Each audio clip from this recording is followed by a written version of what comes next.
Hi students, how are you? Soon I'm going to take one online test in our subject, so keep preparing yourself, boys. Today we are starting with a very short and a small poem. Poem number 2, Fire and Ice. ये poem भी Robert frost ने लिखी है. हमारी first poem dust of snow वो भी Robert frost ने लिखी थी. It's a very small short poem, but इसका इम्पोर्टेंस, महत्व बहुत ही गहरा है बेटा. लाइफ के बारे में ये कुछ इम्पोर्टेंट बात हमें सिखाता है. ये पोएम हमें मजबूर कर देता है ये सोचने पे कि क्या दुनिया कभी संपूर्णतः, कंप्लीटली खत्म हो जाएगी, डिस्ट्रॉय हो जाएगी. Will the world destroy one day? The sun and the moon, the mountains, the sky and the earth, the oceans, the rivers. क्या एक दिन ऐसा होगा कि हम मानव, एनिमल्स, प्लांट्स, ट्रीज, फॉरेस्ट, सब कुछ डिस्ट्रॉय हो जाएंगे? और मान लीजिए 100 साल, 1000 साल, 10,000 साल, 1,00,000 साल, कुछ ऐसा टाइम के बाद एक दिन होता है ऐसा, तो उसका कारण क्या होगा? उसका रीज़न क्यों होगा ऐसा कि दुनिया नष्ट हो जाएगी, डिस्ट्रॉय हो जाएगी, कंप्लीटली, पूरी तरह से दुनिया का विनाश हो जाएगा? ऐसे कारण होंगे क्या धरती पर जिसकी वजह से दुनिया का विनाश होगा? तो वो कारण यहाँ पे बता रहे हैं रॉबर्ट फ्रोस्ट. एक कारण को वो बताते हैं फायर, और दूसरा कारण वो बताते हैं आइस. यहाँ पे फायर इज अग्नि, आइस इज बर्फ. गेम नहीं है बेटा, ये कारण है जिसकी वजह से दुनिया का विनाश होगा.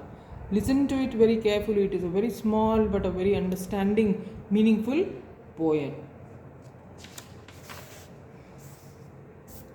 Let's start the first stanza. Some say the world will end in fire. जब विनाश का बताया जाता है तो कुछ लोग कारण उसको बताते हैं कि फायर हो सकता है कारण वर्ल्ड के विनाश का, वर्ल्ड के एंड का कारण फायर हो सकता है. फायर मीन्स आग, अग्नि. Means what? मीन्स लोगों का डिसायर. यहाँ पे fire is compare to desire. Desire means इच्छाएं, चाहते, लालच, तृष्णा, माया, मोह, काम.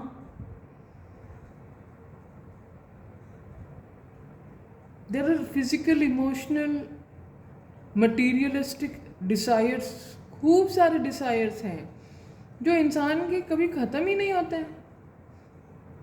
बच्चा छोटा होता है तो उसको एक रिमोट वाला टॉय चाहिए होता है, फिर वो बड़ा होता है तो उसको 2 या 3 व्हील की साइकिल चाहिए होती है, फिर और बड़ा होता है तो उसको मोटरसाइकिल, बाइक चाहिए होती है, फिर वो 4 व्हीलर चाहता है. जैसे जैसे वो बढ़ता रहता है फिर उसको मर्सिडीज़ चाहिए होती है. एक दिन वो चाहता है कि नहीं नहीं, मेरे तो पर्सनल जेट प्लेन होना चाहिए. उसकी डिज़ायर्स कभी ख़त्म ही नहीं होती है. जैसे जैसे एक एक डिज़ायर पूरी होती है उसका और एक नेक्स्ट चाहत, नेक्स्ट डिज़ायर उत्पन्न हो जाती है. वो पूरी होती है तो third desire. There is no full stop, there is no satisfaction to the desire. तो लाखों करोड़ों अरबों लोग इस धरती पर रहते हैं और फिर इनकी अनगिनत डिसायर्स, अनगिनत इच्छाएं, तृष्णाएं, क्या हाल होना है दुनिया का.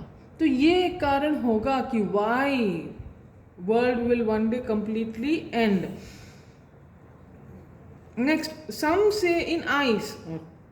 कुछ लोगों का कहना है कि आइस हो सकता है, बर्फ हो सकता है. From what I have tasted of desire, I hold with those who favor fire. तो यहाँ पे कवि इन डिटेल डिसायर के बारे में ही बता रहे हैं कि तृष्णा एक कारण है जिसकी वजह से दुनिया जो है कंप्लीटली नष्ट हो सकती है। तृष्णा को उन्होंने फायर से कंपेयर किया है कि इतनी प्रज्वलित, इतनी तेज, इतनी प्रॉब्लम गिविंग हो सकती है फायर कि एक दिन दुनिया खत्म ही हो जाएगी। उसकी खुद की लाइफ या हमारी लाइफ को भी हम यदि कंपेयर करें तो वी कैन अंडरस्टैंड कि we are never satisfied with anything. हम कभी भी किसी से भी बात से सेटिस्फाई नहीं होते हैं, दिन दिन हमारी इच्छाएं बढ़ती रहती हैं। और पहला कारण रॉबर्ट फ्रोस्ट बताते हैं कि फायर, तृष्णा, desire is one reason. Second and the last paragraph, but if I had to perish twice, लेकिन वैसे तो एक बार यदि कुछ नष्ट हो जाता है तो वो दूसरी बार तो नष्ट होने से रहा नहीं होता है। पर फिर भी रॉबर्ट फ्रोस्ट यहाँ पे कह रहे हैं कि मान लीजिए कुछ बचा कुचा शेष बच जाता है धरती पर, दुनिया में, और दूसरी बार उसको नष्ट होना हो, दूसरी बार यदि उसको नष्ट होना हो तो इस धरती पर बहुत अधिक है आइस। आइस यहाँ पे है घृणा, आइस यहाँ पे है घृणा। I think I know enough of hate. घृणा इतनी है मानव को मानव से, मानव को एनिमल से,